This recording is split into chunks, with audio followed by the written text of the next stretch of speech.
When Belfast artist Keith Drury travelled to Southampton to meet Millvina Dean, the last remaining survivor of the sinking of the Titanic, he didn't realise he would be one of the last people to speak to her.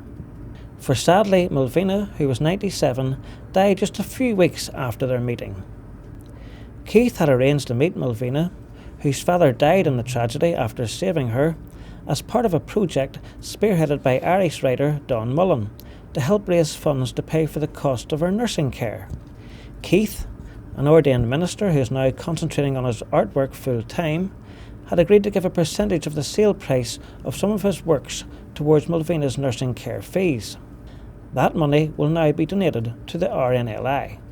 Keith, a lot of your work has centred on the story of the Titanic, and tell me a little bit about this interview that you got with the last surviving member of the Titanic, Millvina Dean, which turned out to be your last ever video interview. That's right. Millvina was in a nursing home in Southampton and was struggling to cover the costs of the nursing home, and so a project was established to try and help her, to keep her within the nursing home. Many people had benefited vastly through the Titanic film, and so it seemed sad in our culture that this one woman who actually had experienced the tragedy of the Titanic and lost her father in it was the one who was still suffering. And so we were looking to, if you like, redistribute a little bit of that wealth. And so a variety of projects were being initiated, and I went to Southampton to engage in a project along with her and interviewed her in Southampton. She's a wonderful woman, a tremendous personality, 97 years of age, and her personality completely defied her years, full of fun, full of character. And so she signed some pieces of paper which were incorporated into the painting behind me, which is now also for sale as well. Unfortunately and sadly, Millvina died a few weeks afterwards. And so we now have entered a post-survivor era where there's no survivors left.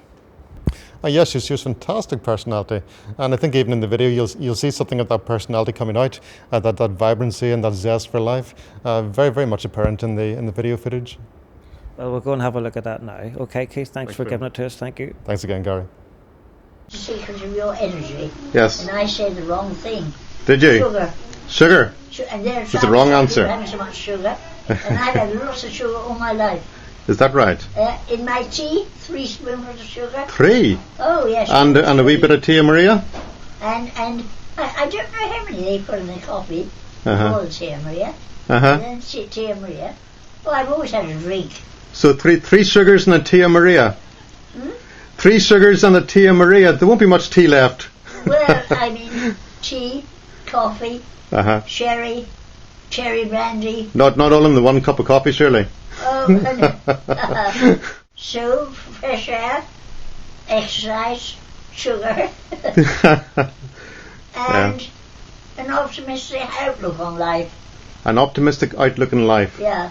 Well, that's certainly a good foundational ingredient. That would help quite a lot. I would think so. Yeah. I would think so. Because, as I say here, what can't be cured must be endured.